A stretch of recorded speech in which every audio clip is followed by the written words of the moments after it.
Morning, B-Sides. Before I get started with the talk, I just wanted to send out a quick thank you to everybody who's helped put this together. 2020 has been a bit of a tough year for everybody, and getting all this together was a major effort. So, Janice and Josh, it's been amazing being part of the team, and looking forward to doing it in the future. And for the rest of the team, you guys are absolutely the best, and can't be doing this without you. Okay, so on to the talk. So we're going to talk a little bit about containers. So this is more of a kind of a 101 on containers. We're not going to go too deep, but hopefully by the end of this, you'll understand what containers are and how they all work. This is the obligatory me slide. You can read. I'm not going to go through all this, but if you want to contact me, there's my info. So what is containerization? So back sort of dawn of computers in the beginning, etc. Your basic computer was some infrastructure, put an operating system on it, and then you ran apps. And apps can see each other. You can get onto the machine, you can run multiple apps next to each other, and right at the beginning, part of the fun of breaking into things and sort of going down the security path was being able to jump from app to app and interfere with other apps, reading memory, changing things on disk, etc.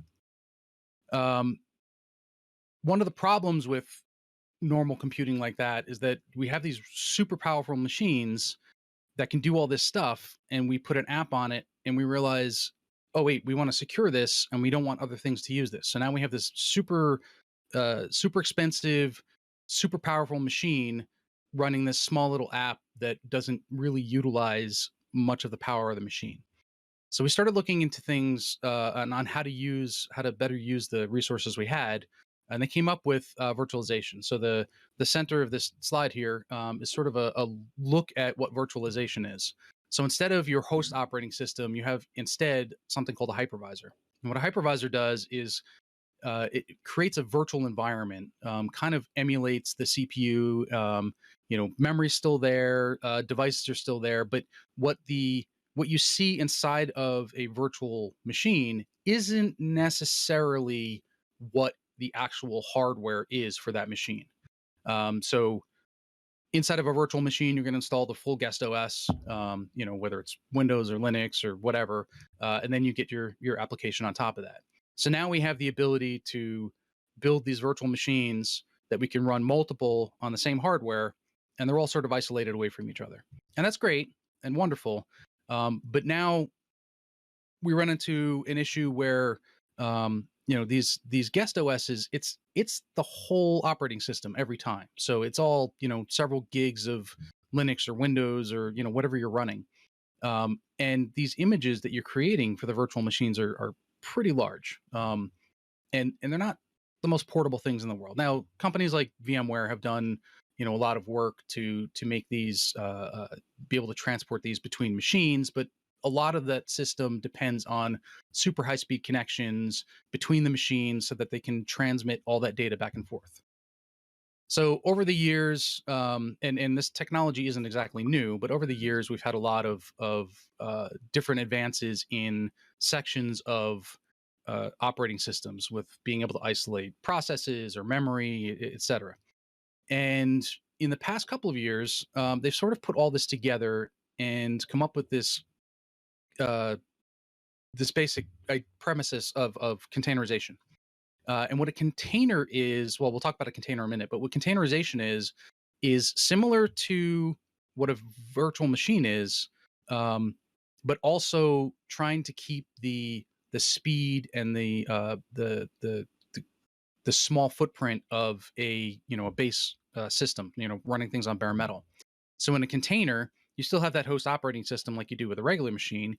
You have a thin layer on top of it called the container engine, and then you have these objects that are the containers themselves. And the container itself has everything it needs in it to run. But instead of putting a full operating system inside of there, you're only putting in exactly what you need. So let's look at what a container is by itself. And we'll go through each of these and identify, sort of what all these different terms mean. But at its base, a container is a layered binary image. It's just a blob object of data.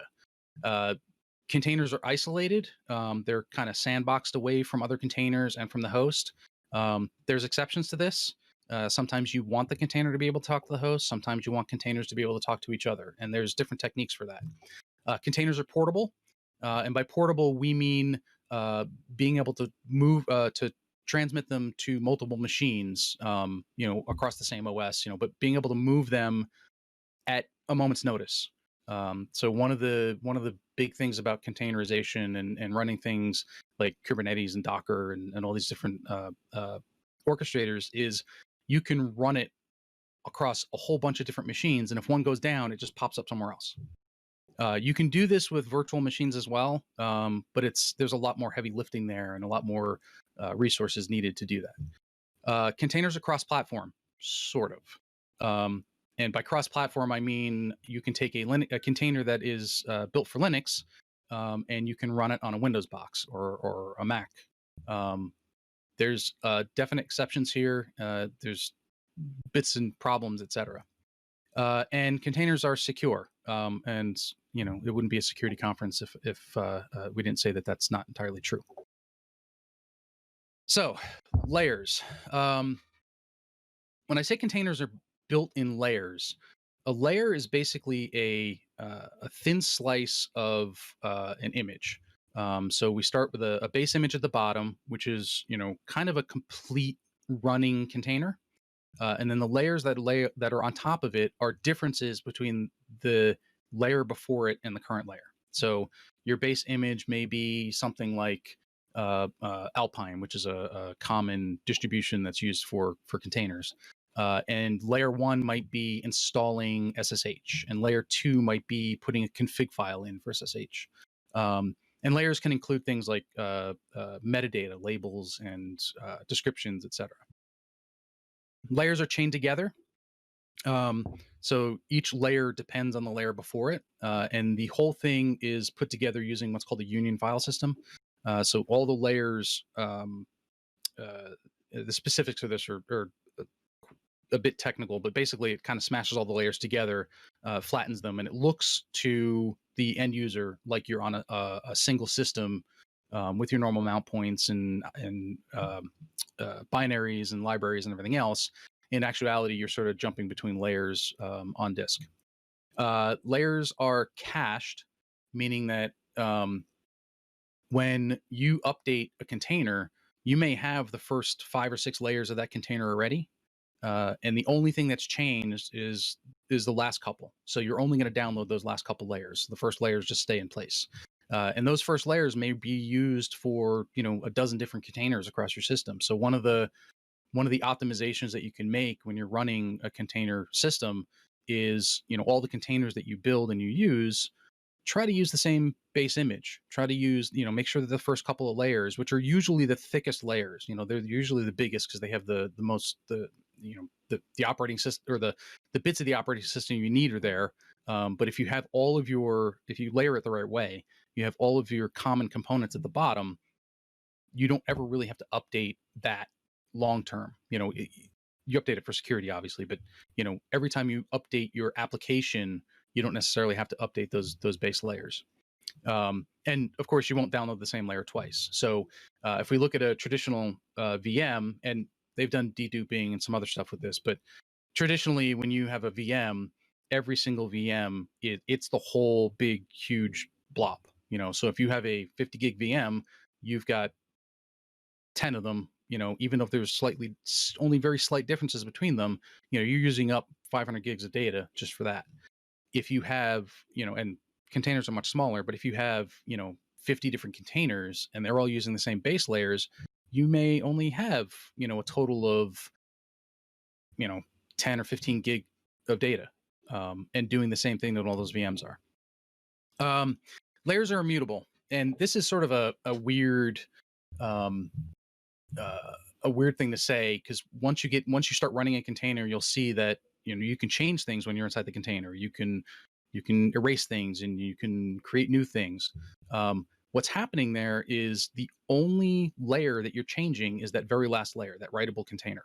So if you delete that container, just shut down the instance of it and remove it from running and restart it again, you'll have the original container with all the stuff in there that you deleted. It also means that any data that you saved inside of the container is now gone. And we'll talk about that as well. And that's kind of what the layers look like. So we'll take a quick look at an example. On the left-hand side, we have what's commonly called a Docker file. Docker was one of the first container systems or first commercial container systems. And so a lot of the terminology has sort of included the word Docker in it. I don't know if they've come up with a better naming at this point, but this is what a container file looks like. So you've got the very first line tells you what my base image is. So in this example, we're saying we're taking the Alpine image, which is just our sort of our OS layer. We're taking the latest version of that. So that's the tag is on the end of that. And then we're going through and we're modifying that base image to be whatever we want to run. So the first 4 or so lines are arguments.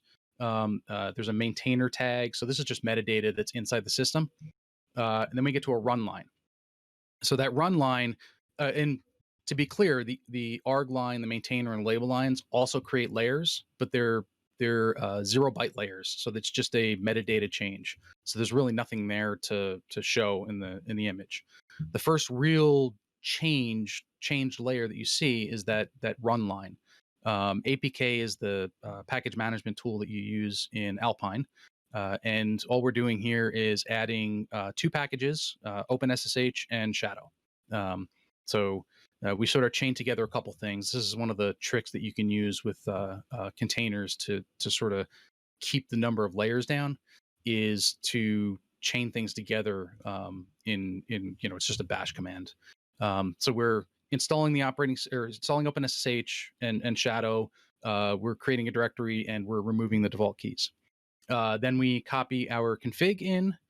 We copy what's called an entry point. So entry point is commonly, it's the common name that's used for the script that runs when the container starts.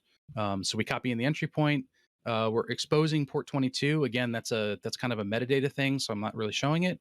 An entry point, which is tells it what script to run or what command to run when the container starts, is also in there. Again, that's another metadata command. So now we have, what looks like a 5-layer container. In actuality, it's about 10 layers. All of that together is the container. And what you can do is look at the history of a container, which is what we see here, and you kind of read this in reverse. So the very bottom of this is that first layer that we have. So it doesn't say, you won't see in there that it says Alpine latest. It's actually showing you the SHA-256 hash of the layer. And it goes through and shows you all of the different layers that it's created. You can see the 0-byte layers, and then you can see the difference in size for the layers that we're adding in. And if you look at this, I mean, this is about a 20 meg image total for an SSH server. So tags. Images have tags. Tags are used to identify, kind of figure out the difference between one container and another. It's a lot easier than remembering those big long 256 SHA-256 hashes. Tags are unique per image. So any given image, say Alpine or CentOS or Ubuntu, you can only have one tag with that unique name in it, right? But you can move tags. So this is where the sort of the latest standard comes in. So as an example, we'll take a look at, this is Alpine. I just grabbed the latest existing image of Alpine, and that image has 4 tags in it. It has the latest tag, which is the one that we're going to end up moving. It has 3, because it's Alpine version 3. 3.12, which is the first patch level, and 3.12.1, which is the second patch level. So what they're doing is using multiple tags to identify, identify the image so that you can get whatever you're after. So if you are after a very, very specific version of Alpine, you can say Alpine and give it the tag 3.12.1. If all you're interested in is making sure that you have Alpine 3, and you don't want 4 when it comes out, but you want to stay on Alpine 3, you can do Alpine:3, and you'll get whatever the latest Alpine 3 image is. And of course, if you want the absolute latest version, you choose the latest tag. And when they put a new version out, they go in and they say the latest version has this tag. It moves that tag, and then you end up with the containers that you see on the bottom. So the original latest container, which is that Alpine 3 container, still has the tags of 3, 312, and 312.1, but the latest tag is moved over to the other container. So now when you do a Docker pull or a Podman pull or any of the other systems, you're going to pull the container with the latest tag on it, which in this case is that Alpine 4 container, which doesn't actually exist yet, but as an example. But where are these stored? Like where, we're talking about pulling containers. Where are they? So containers are stored in what's called the container registry. When you build a container on your machine, with build a Docker builds, all the different building commands, the containers are built locally. It stores them on disk in there's a file system. Varlib Docker is the common one, and in there is all the different layers for each container. There's also, as part of Docker, and I'm not sure how some of the other systems do it, but there's a registry that it sets up, a local registry.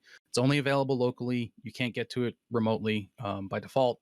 So it kind of works the same way as a remote registry does. You'll see a listing of the containers, the container names, the tags they have, the SHA-sums, the sizes, all that stuff. But that doesn't do anybody else good.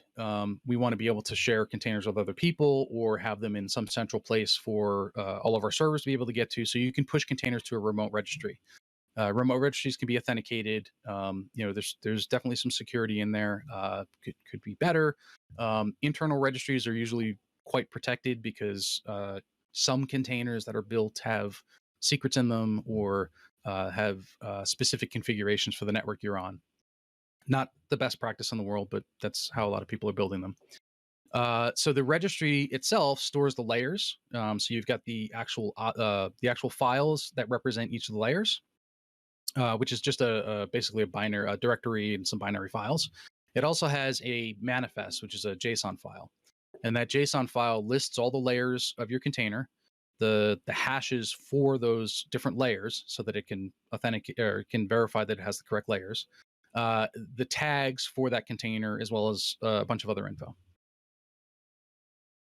Okay, so now we have a container, and now we want to talk about the next step here, which is sort of the isolation of the container. So isolation consists of two basic features of, and we're going to talk on the Linux side of things. Windows does something similar, and Mac is its own beast. So isolation uses namespaces, and it uses C groups. Namespaces, which we'll talk about in a minute, are kind of the first layer, and it's very similar to what you have in development. You're giving a specific namespace of something to the object that's running, and we can do this across network interfaces, mounts, inter-process communication, so talking between processes.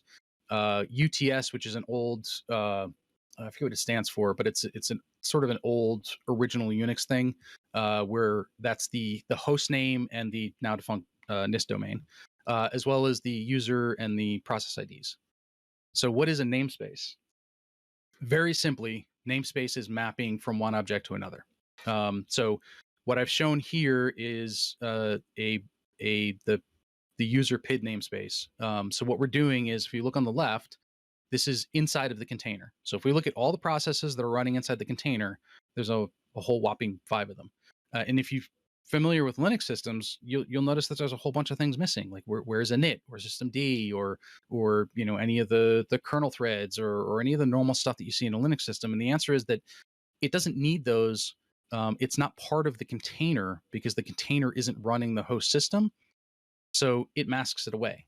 So the only thing that you're seeing are those 5 processes, and you'll notice the PIDs are pretty low. As a Linux system, you need PID 1. That's your main process. And in a container, if you kill PID 1, the container dies. So you start out with PID one. You've got all the other process IDs in there, and inside of the container, it looks like this little small part of the world. If you get onto the Linux host system itself and look, you'll see all sorts of stuff going on. Now I've cut this down quite a bit, but you'll see the top couple of PIDs are normal things you see inside of a Linux system. You get systemd, you got some kernel threads, some IRQ stuff going on. And if we look down further, we start seeing, this is specifically Docker, but you start seeing some of the Docker binaries that are running, that are runc is the actual container runtime that runs the container. So that acts as like your bootstrap and your root image. And the further down from that, you'll see those Apache threads. And if you notice, the PIDs on those are much higher. So what's happening in the background is it is mapping those PIDs back and forth. So inside of the container, you see PID 1, and outside of the container, you see PID 4054, which is that root Apache process that's running inside the container. Now, there's some bad stuff going on here as well. We're running things as root, which is not what we want to do.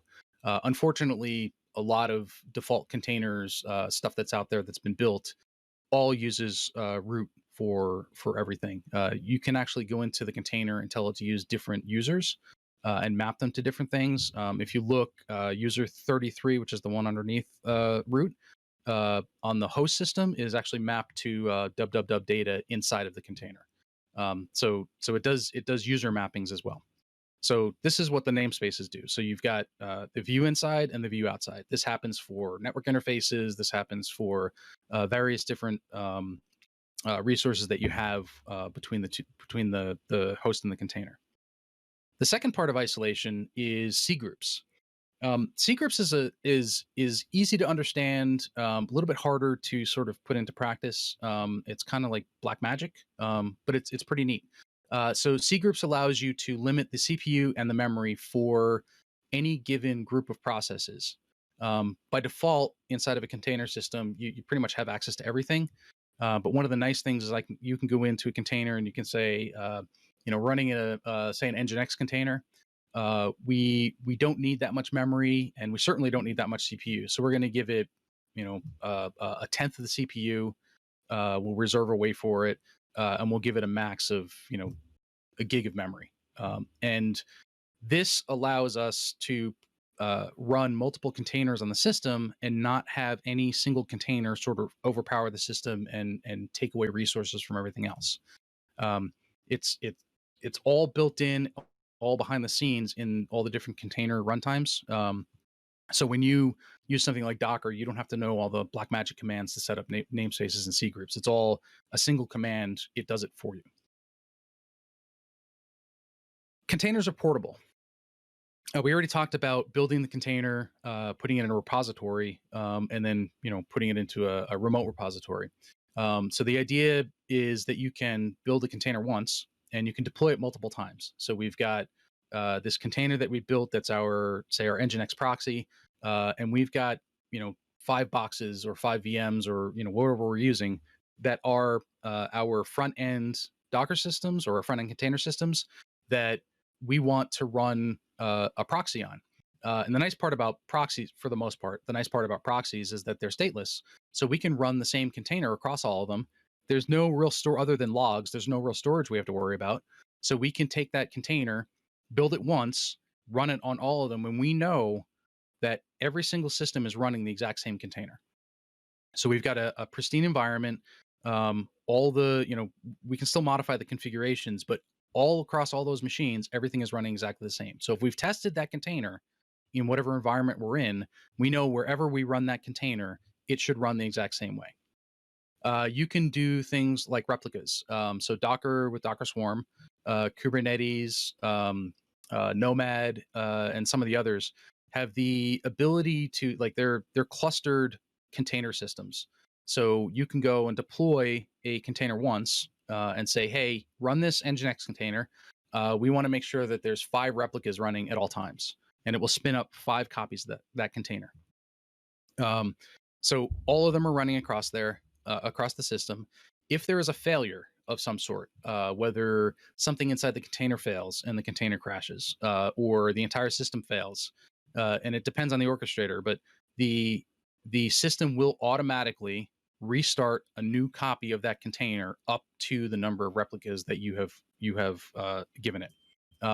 Some systems are a little bit more advanced and will spin up replicas based on CPU and memory usage. But in general, it's, I want to run 3 of these. Please keep 3 of these running, and the system will always make sure that there's 3 of them are up. The other nice part about containers, especially considering portability, is that the containers are great for difficult to install and configure applications. So let's take something like a lot of the tools that are in, say, Kali. Getting those up and running in the exact manner that you want sometimes takes a ton of effort. If you do that inside of a container, you can spin that container up on whatever system you're on. You have that container, say, in a remote registry that you have access to. You can pull it down, and no matter where you are, what machine you're on, as long as you have a container runtime on that system, you can pull that Kali container down, or whatever tool you've created, and run that tool without having to worry about conflicting libraries, worrying about configuring different compilers or libraries that are missing, or sort of dirtying up the system that you're on. And each time that you run it, because they're immutable, you go right back to what your initial start state was, which is wonderful. So if you go through and do an entire pen test, when you're done, you can wipe the slate clean, and you can have a very simple little script that does that. Starts the whole thing over again, and off you go. There are some gotchas with portability. We've talked about state a little bit before. Basically, what this means is that any data that you are creating inside of the container is only created on that thin writable container layer inside of the container. Now, you can mount in external directories. So if you have like a local directory, you can keep that data locally on that machine, but again, it's locally on that machine. So if you're dealing with a clustered environment, and you store something locally in a local share, and the container moves somewhere else, and that local share isn't there anymore, that data is not available to the container. There's shared file systems that you can use. There's a bunch of different ways around that, but that's one of the things you have to deal with when you're building containers. Likewise, any state that you have in memory is only there for that container. So that's not shared across. Again, you get into things like using memcached or other shared memory systems. But you have to build your application to use that. Generally speaking, if you're in a big container environment, lots of clusters, etc., your developers are looking to develop those containers to be as stateless as possible. You're still using databases on the back end, and things like memcache, etc., but you want your state away from the container, where you can spin that container up on any one of the machines, and it can get to the various different things it needs to keep running. Occasionally, there's also environmental differences, hardware access, and resources. Obviously, if you've built a container that uses a lot of resources and you put it on a low resource machine, you're going to have issues. That sort of exists with VMs and normal applications anyway. Hardware access is a little bit, it's not quite as bad. Depends on what you've built in the container. So if you've built a container that is for, say, well, we could use Kali again. If you built a container that needs access to, say, some specific type of device for RF, or some type of network device that you're expecting certain access on, if that's not on that machine, obviously that's not going to work. Again, the same thing exists in VMs and on bare metal. We'll take a quick side journey into deployment here for a moment. Containers are portable. We said that. One of the nice parts about deploying containers when you're in a clustered environment is you can kind of deploy live. So if you've got a container out there that's got 5 replicas, and you say fire up that new version, there's a bunch of different options that you can set for this, but by default, most of the systems do a round robin deployment, meaning that they go to the first container, they'll drop that container down, they'll pull the new image, and that doesn't happen necessarily in that order. Sometimes, depending on the orchestrator you're using, it will pull the image first and then tear down the container just to speed things up. Some containers aren't smart, or some orchestrators aren't smart enough to do that. But it'll pull that old container down. It'll fire up the new container with the new image, and as long as it comes back healthy, it'll move on to the next one. So you get kind of a round robin deployment. If it fails, there's fallbacks that you can set up so that, hey, this container failed 3 times, jump back to the previous one. And if you do have a successful deployment, you deploy across the entire cluster, and for whatever reason there's a problem with the new container, you've identified it, and it's not something you can fix quickly, you can drop back to the previous version, which, by the way, is still there and should be a very rapid spin up again. Assuming, again, any state that's recorded in databases, etc., isn't going to screw that up. Containers are cross-platform, sort of. Here's where we start getting into a little bit of the more gotcha areas.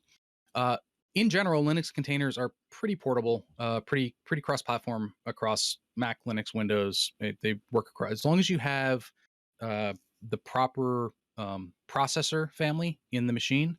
Meaning, if you are on an x86 system or an AMD 64 system, and the container is built for that, as long as you're on that family of processor, you're good. You can't take an ARM built container and run it on an Intel box and vice versa. So Linux containers pretty much across the board, no big deal. Windows containers are a completely different beast. Windows containers can only run on Windows. I have not seen anyone getting them, anyone with the ability to get them to run anywhere else. This has a lot to do with the kernel that runs in Windows, and it's kind of only in Windows. The other gotcha with Windows is that if the different base image that you're using, so that base layer image that you're using, only runs natively on the same version of the host OS. So if you built a Windows 2016, Windows Server 2016 container, the only place that's going to run natively is on Windows Server 2016, and that's what's called process isolation. So very similar to Linux, where it's using, I don't know exactly what they're using behind the scenes in Windows, but it's very similar to C groups and namespaces in Linux. If, however, you have a 2016 image that you've built and you try to run it on a Windows 2019 host, you have to put the system into what's called a Hyper-V isolation, which is exactly what it sounds like. This is a virtual a hypervisor. It's virtualization. It runs a shim of some sort of Windows 2016 so that it can run that 2016 container. I haven't done a lot of testing with this, but you do need to have the hardware that you're running on has to have Hyper-V extensions in it. And if you're running in a virtual environment, say Azure, there's when you spin up a VM there's a mechanism, there's an option that you can choose to have Hyper-V stacking, I think it's called, where the VM has those Hyper-V extensions on top of the Hyper-V extensions or whatever virtualization extensions they have in the hardware. So you can run old Windows containers. 2016 can run on 2019, but you cannot run new containers on old versions. So a Windows 2019 container cannot and will not ever be able to run on a Windows 2016 host. So there's the gotcha. It is for every major version of Windows that they're putting out. I think there's, if I remember correctly from the Matrix, there's like 6 or 7 different versions they have right now. Microsoft has a big table that they show you which one works on which and which isolation. Then there's Mac OS containers. It is possible. The instance that I've seen of this is nothing more than a KVM virtual machine inside of a container running on a host. Yeah, you can do it. It's not really supported anywhere. I don't know what the limitations are, and I really don't know anybody who's doing anything like this in production. I do actually have a KVM container that I've built for one of the apps that I have that I haven't yet to be able to containerize, and it works. It's got a whole list of issues and gotchas that you have to deal with, but you can run a virtual machine inside of a container, which I've found pretty interesting. All right, security for containers. I mean, this is a security conference, right? So security inside of containers on a Linux system, and I don't know a whole lot about how it's done on a Windows system, but on a Linux system is exactly what you think it is. It's all the basic features of any Linux system that you have. SE Linux plays a big part in containers if you have it turned on. If you have it turned off, then please turn it back on. You need that. So SE Linux is sort of, as with most things, is layered on top. It's not explicitly required, and it does exactly what you think it does. So your container images have certain labels applied to them, and in theory, if you're trying to access something that's not within the label, you get denied. Other things that you can do for security aren't always thought of as security when you start, but a lot of the low-level security stuff that is recommended are things like on your DMZ servers. Let's not install things like GCC or Nmap or Netcat or, well, anything that we can get away with. Minimize the hell out of that operating system so that the bare minimum of tools are there. Now, as a sysadmin, and as most administrators know, that's great in theory, but when the server's broke and I need to be on it fixing things, those tools come in really handy. Please give them back. Containers makes this a little bit easier, where inside of the container, you can minimize the hell out of this container. You can bring it all the way down to not even having a shell in it if you wanted to. There are containers that you can build, which is simply a Go binary. There's no OS layer. I mean, there is an OS layer, but when you're building it, it's the only thing you're putting there is the Go library. So if you were to try to get a shell inside of it, like, it's just not there. So you can strip these things down to bare minimums. And the nice part, what I find really, really useful, is inside of a container, we go back to the immutability. Hey, I'm having a problem with this container.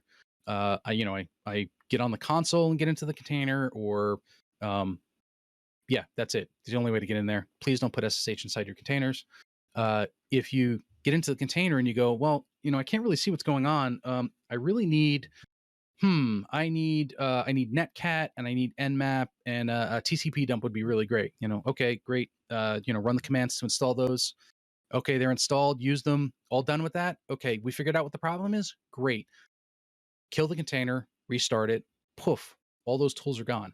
And by the way, if you're running, 10, 15 instances of the same container, only that one container that you're working inside of gets those tools for the period of time until you restart that container. So now, your footprint, your threat landscape, or the attack vectors that they have are greatly minimized, because all the stuff that you would normally go after isn't there. Another thing that really helps on the security side is container network isolation. So we always talk about segmenting networks, and we've gone through, back in the day when networks were all physical, you would physically segment the networks.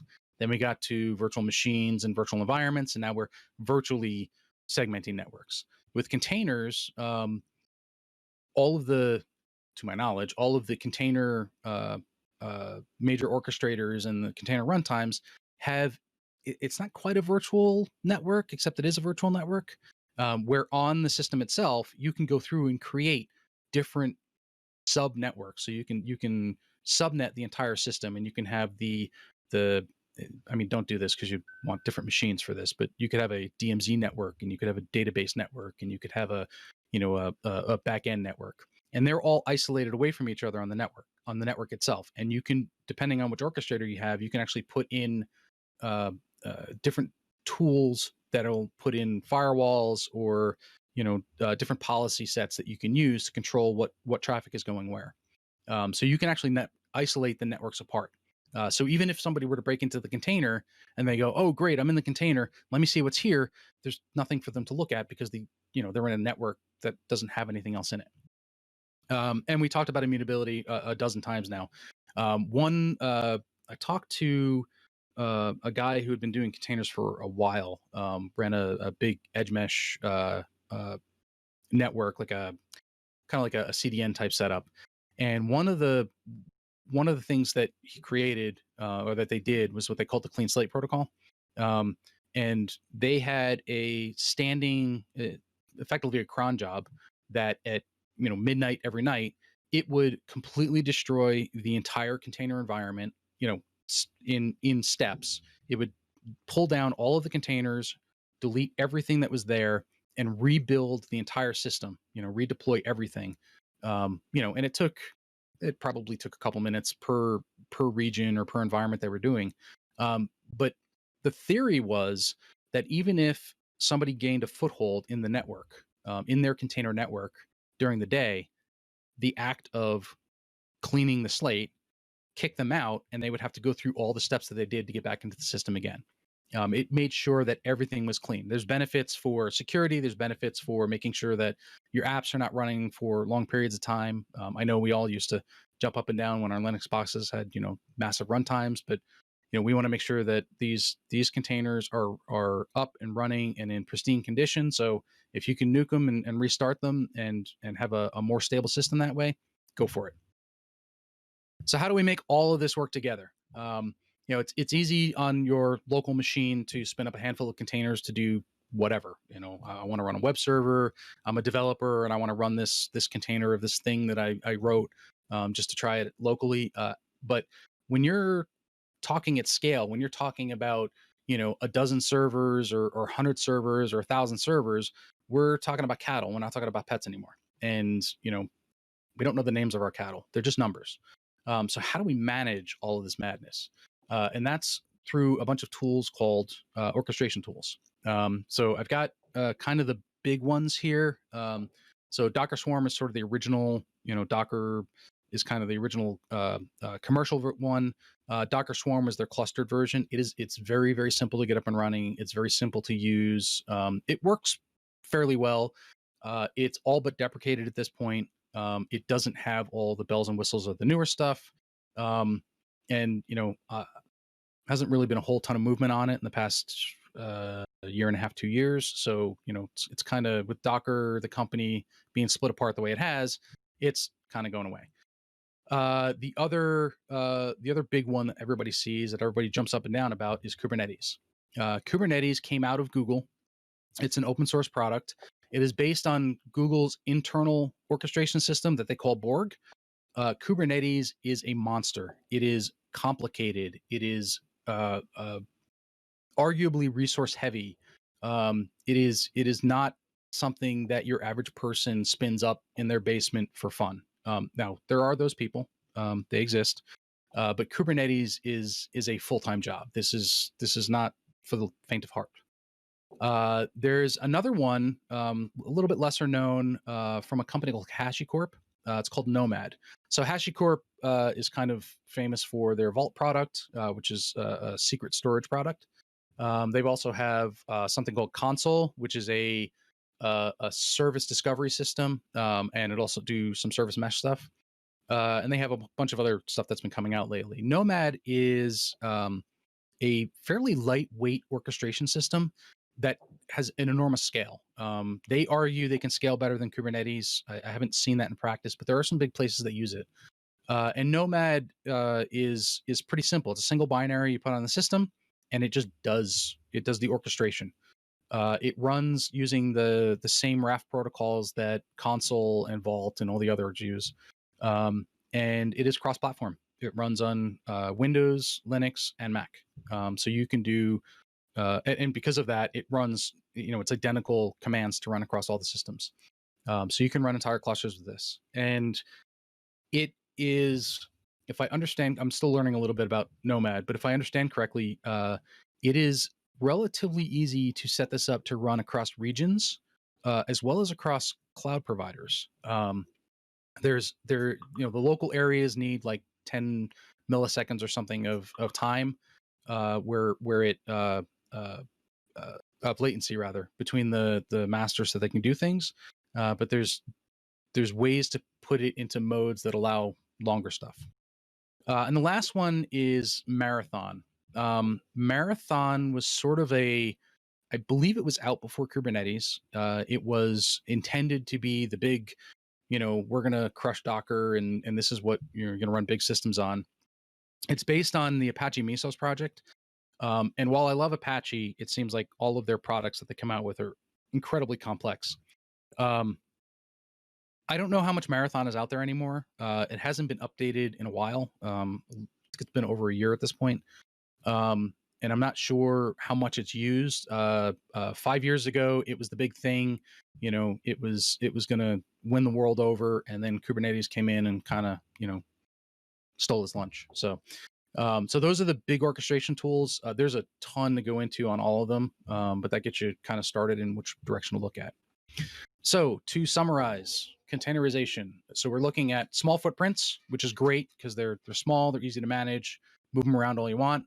Rapid deployment. Once you get the first container out there, and you get that sort of base layer image, updating those is really quick. As long as you're not changing those base layers, updating them is really rapid.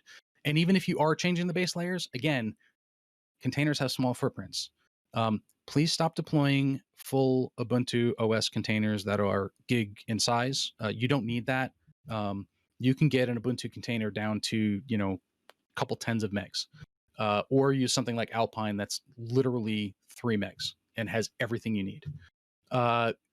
Pristine environments. Test build a container. You can test it. The really nice thing that I love about containers is, back when with developers and developing and deploying things, it would be that you build your application, you deploy it to development, and you test it, and it works, and it's great, and it's wonderful. And then you take that same application, and you deploy it to QA, and suddenly it's not working so great because something in QA on the OS is a little bit different, or there's a config kind of out of place. You still can have that with containers, but it's much, much less because the container that you tested in dev is exactly the same container that you're running in QA and exactly the same container that you're going to push to production. And the only difference that you should have between all those environments are things like passwords, addresses to external resources like databases, and configurations. That's it. There's really no other difference you should have. The exact same binary runs in all of them.